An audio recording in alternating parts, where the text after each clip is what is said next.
Hey everyone, Drew here with Epic Arms and Outdoors. Today we're going to be taking a look at the Gerber Asada in D2. Let's go over some basic specs on the new for 2020 Gerber Asada. So you're looking at a Micarta show side handle scale, which has already got a little bit of wear from some pocket time on it. It is a frame lock, so your backside is this stainless steel.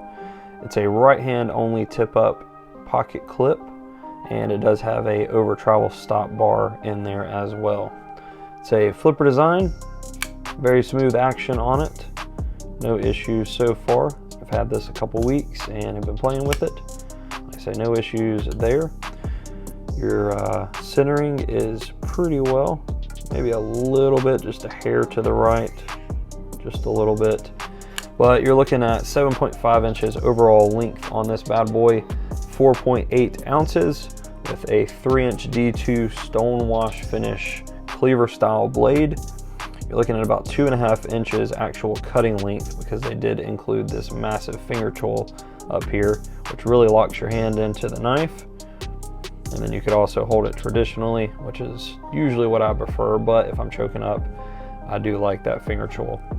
So you've got a low profile Gerber logo on the show side, and then your little model number back there on the back side. Standard Torx bits to replace and take the knife apart. It is a pass-through design, and I need to clean that bad boy out. So you do have a stainless liner on the show side as well. A little interesting design on the pivot. Let's see if I can get that to focus. Back it up, there we go.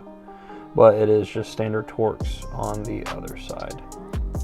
So the only other cleaver that I have is the CJRB Crag, and just as a brief size comparison there, the Crag's a little bit beefier, and then on the Asada you're looking at a 0.14 inch thick blade, which is actually a little bit thicker than the Crag. But yeah, just a basic size comparison on those two. All right, let's get into some cutting. So I've got my cold steel catalog here, almost done with this thing, and we'll move on to a new catalog to save some printer paper.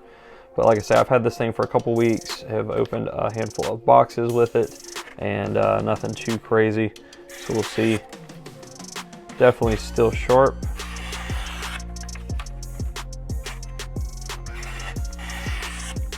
No issues cutting up that cold steel catalog at all. So we get that out of the way, and I also do have just a quick piece of cardboard here that I've actually got my notes on the back. No issues cutting that cardboard either. So definitely a great budget blade. I know CJRB along with Civivi and several other companies have been putting out some D2 steel, budget Chinese made knives. This one is made in China as well. But just a very stylish folder if you're into the cleaver game. Very nice, well made. Have not had any issues with it thus far. Now, one thing to note, the Asada does come in 7CR steel with the non-micarta version. So when you're looking at these, if you are interested in that D2 steel, this green micarta, as far as I know, is your only option as far as the D2 steel version. I believe it comes in like Onyx and then red maybe, and both of those are the 7CR steels. So just make sure when you're looking at specs and everything that you are looking at the correct one for your fancy. So if you guys have any questions at all, feel free to ask in the comment section below, and I will leave a link for this one as well as the other two if you're interested in an even more budget-friendly version of that. And I'll throw in a link for the Crag as well since I mentioned it here. If you've not done so already, please subscribe to the channel and have an awesome day.